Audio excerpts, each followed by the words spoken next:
नमस्ते दोस्तों, अगर आप इस चैनल पर नए हैं तो हमारे चैनल प्रेरणा की ज्योति को सब्सक्राइब करना ना भूले। चलिए इस कथा को शुरू करते हैं। आज आपके लिए एक ऐसी दिव्य कथा लेकर आया हूं जो दिल को छू लेगी। यह कथा है उस राक्षसी की जिसने रामायण में सब कुछ बदल दिया, शूर्पणखा। लेकिन क्या आप जानते हैं कि उसकी कहानी रावण के वध के साथ खत्म नहीं हुई, बल्कि उसकी अधूरी मोहमाया और भक्ति द्वापर युग में भगवान श्री कृष्ण के चरणों में पूरी हुई। यह कथा ब्रह्मवैवर्त पुराण, गरुड़ पुराण की कुछ व्याख्याओं और लोक परंपराओं से जुड़ी है। वीडियो को अंत तक देखिएगा, क्योंकि इसमें कई ऐसे भावुक मोड़ हैं जो आपको रुला भी सकते हैं और प्रभु की करुणा पर विश्वास भी बढ़ा सकते हैं। चलिए शुरू करते हैं त्रेता युग से। दंडकारण्य के घने वन में श्री राम, सीता माता और लक्ष्मण जी विचरण कर रहे थे। शूर्पणखा, जो रावण की बहन थी, रूप बदलने की कला में माहिर थी। एक दिन उसकी नजर पड़ी भगवान राम के दिव्य रूप पर। उनके शांत चेहरा, कमल नेत्र, पीतांबर और वह तेज शूर्पणखा का मन पूरी तरह डोल गया। वह सोचने लगी, यह पुरुष तो देवताओं से भी सुंदर है। मैं इसे अपना पति बनाऊंगी।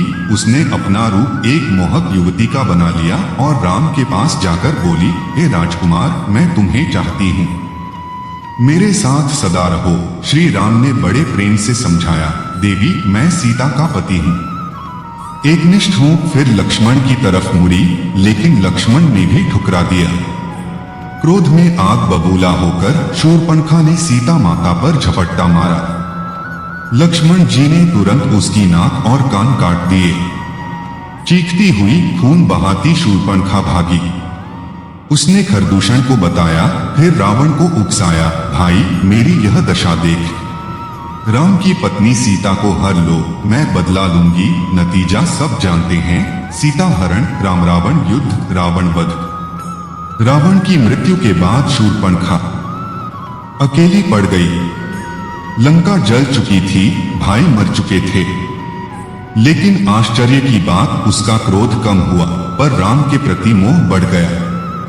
वह रोती गिड़गिड़ाती सोचती, मैंने कितना बड़ा अपराध किया, फिर भी राम का वह रूप मेरे मन से नहीं जाता। क्या कभी मिलन होगा? उसने फैसला किया, अब तक करूंगी। वह पुष्कर तीर्थ गई, जहां ब्रह्मा जी का प्रसिद्ध स्थान है। कुछ कथाओं में शिव जी से वरदान मांगा, लेकिन ब्रह्मवैवर्त पुराण में ब्रह्मा जी का जिक्र है। वहां वर्षों नहीं, हजारों वर्षों तक तपस्या की। सूरज की तपती किरणें, ठंडी रातें, भूख प्यास, जंगली जानवर सब सहा। उसका शरीर कंकाल हो गया, लेकिन मन में राम की छवि अटल रही। तब से प्रसन्न होकर भगवान प्रकट हुए। शूर्पणखा ने आंसू बहाते हुए कहा, प्रभु, मैं राक्षसी हूँ, पापी हूँ, लेकिन राम से प्रेम हो गया। इस जन्म में नहीं मिला, अगले जन्म में मुझे उनका साथ दीजिए। वरदान मिला, तथास्तु। जब विष्णु द्वापर में श्री कृष्ण अवतार लेंगे, तब तुम्हारी यह इच्छा पूरी होगी। लेकिन यह प्रेम अब भक्ति बनेगा, कामना नहीं। वरदान पाकर शूर्पणखा ने शरीर त्याग दिया। अब द्वापर युग, मथुरा में कंस का अत्याचार। शूर्पणखा का जन्म हुआ कुब्जा नाम की एक दासी के रूप में। कंस के महल में वह सुगंधित चंदन, उपटन और फूल बेचती थी। उसका शरीर कुरूप था, पीठ पर बड़ा कुबड़, टेढ़ी चाल, लेकिन चेहरा सुंदर था। मन में वही पुरानी आकांक्षा, राम यानी कृष्ण से मिलन। जब श्री कृष्ण और बलराम कंस वध के लिए मथुरा आए, बाजार में कुब्जा से मुलाकात हुई। कृष्ण ने उसकी तरफ देखा और मुस्कुराए। कुब्जा ने सोचा, यह वही दिव्य पुरुष हैं। कृष्ण ने कहा, सुंदरी, मुझे चंदन दो। कुब्जा ने अपना सारा अच्छा चंदन दे दिया। कृष्ण ने उसके कुबड़ पर हाथ फेरा, पैर रखकर उसे सीधा किया। कुब्जा का शरीर अप्सरा जैसा सुंदर हो गया। उसने रोते हुए कहा, प्रभु, आपने मुझे नया जीवन दिया, अब मुझे अपना लो। कृष्ण ने कहा, धैर्य रखो, समय आएगा। फिर आया नरकासुर का प्रसंग। नरकासुर ने 16,100 कुछ कथाओं में 16,000 युवतियों का हरण किया था। उन्हें बंदी बनाकर रखा, अन्याय किया। श्री कृष्ण ने गरुड़ पर सवार होकर नरकासुर का वध किया। सारी स्त्रियां मुक्त हुई। वे सब कृष्ण के सामने आईं और रो पड़ी, हे प्रभु, समाज हमें अब नहीं अपनाएगा। नरकासुर ने हमें अपवित्र किया। हमारे घर वाले हमें ठुकरा देंगे। हमारी इज्जत बचाइए। हमें अपनी पत्नी का दर्जा दीजिए। श्री कृष्ण जो करुणा के सागर हैं, चुप रहे। फिर बोले, मैं तुम सबकी रक्षा करूंगा। उन्होंने उन 16,100 स्त्रियों से विवाह किया। पहले से 8 प्रधान रानियां थीं, रुक्मिणी, जाम्बवती, सत्यभामा आदि।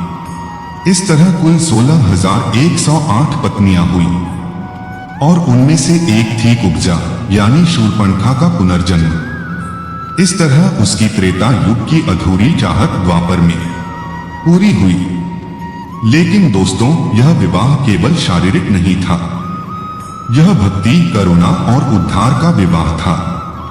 कृष्ण ने सबको दिव्य लोक पहुंचाया, उन्हें माता लक्ष्मी का अंश माना।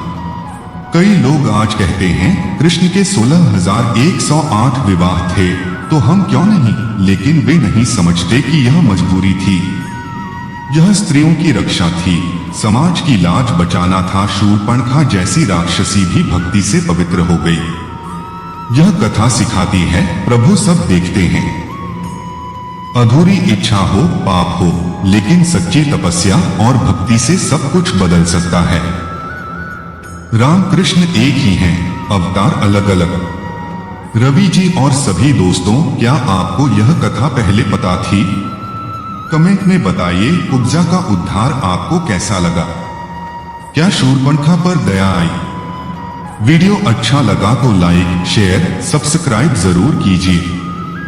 बेल आइकन दबाइए। कमेंट में जय श्री राम और जय श्री कृष्ण लिखिए। प्रभु की कृपा आपके घर परिवार पर बनी रहे। जय श्री राम, जय श्री कृष्ण। धन्यवाद। अगली कथा में मिलते हैं।